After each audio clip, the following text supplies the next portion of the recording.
The Fast and the Furious movies are filled with action, which makes them a perfect fit for WWE wrestlers. Throughout the over 9-movie franchise, we've seen wrestlers appear in both big and small roles. The very first time someone from WWE made the jump was in 2011, when The Rock appeared in Fast 5. As the character Luke Hobbs, the Great One starts out as a member of the Diplomatic Security Service. He is tasked with tracking down Dominic Toretto and his crew after they are framed for killing 3 DEA agents. Despite starting as enemies, the two eventually see eye to eye after Dominic saves the former WWE champion. While the People's Champion decides to continue to work for the government, he still helps Toretto, even breaking out of a hospital to help Dom.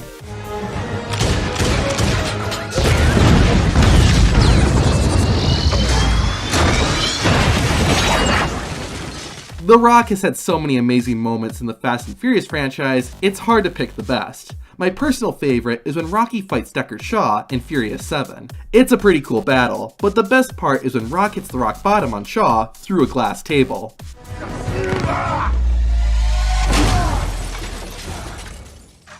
That's freaking awesome.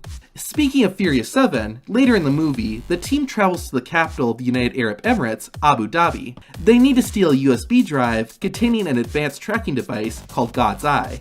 The device is in the hands of a rich prince, so the Fast and Furious crew have to pull off a heist to get it back. The head of the prince's security is a woman named Kara, played by former Raw Women's Champion Ronda Rousey. The baddest woman on the planet lives up to that name when she confronts Letty Ortiz.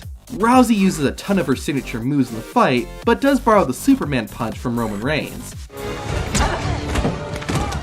At one point, Ronda even throws Letty through a wall. The two women brawl for a while, and I guess it must have been a tables match because the battle ends when both ladies fall off the ledge and break through a table. This next appearance is my personal favorite. In the Fast and the Furious spin-off movie, Hobbs and Shaw, The Rock's character, Luke Hobbs, has to team up with his former enemy, Deckard Shaw. Shaw's sister, Hattie, has a virus in her body that will not only kill her, but will spread from her and infect everyone on Earth. The group manages to steal a device that will get the virus out of Hattie, but gets damaged during their escape. The Rock decides to take them to his childhood home in Samoa to visit his tech-savvy brother who can fix the device. It's during this scene that we see Hobbs' family, which includes Roman Reigns, playing a character named Mateo. Reigns doesn't say much, which might actually be a good thing. You are a sniveling little suck-up sellout full of suffering succotash, son! The head of the table is mostly seen in the background until the bad guys show up. The villains of the movie, Edion, invade The Rock's home to try and take back the device. The Great One and his family unfortunately don't have any guns, but they do manage to disable Edion's weapons for a short while. This allows Reigns to bash people with his club, as well as use his fists. It all looks pretty cool, and Roman even manages to hit a Samoan drop, followed by his signature battle cry. There's also a cool part where The Rock and Roman Reigns team up to take down the villains. The Rock and the rest of his on-screen family also mention Uso a lot, but I didn't see Jimmy or Jay anywhere in the movie. Usos! I love you, Uso. To Uso. Uso! Uso! While this wrestler hasn't appeared in any of the Fast and Furious movies, he did voice a character in the Spy Racers animated series on Netflix. Take a listen and see if you can guess who voices this guy. How did I get out here? Wait, you two saved me, didn't you? I knew I could count on you two. If you guessed Big Show, you are correct. The world's largest athlete voices Palindrome, a muscle-bound giant goofball, so basically what the Big Show is like in WWE. Palindrome is tasked with tracking down the character Mrs. Nowhere, but despite his level of fitness, the bearded man is unsuccessful in all of his attempts. The Big Show's character has only appeared in 2 episodes so far, but hopefully we'll see him more in the future. If so, maybe we'll get to see him hit a chokeslam or a KO punch at some point.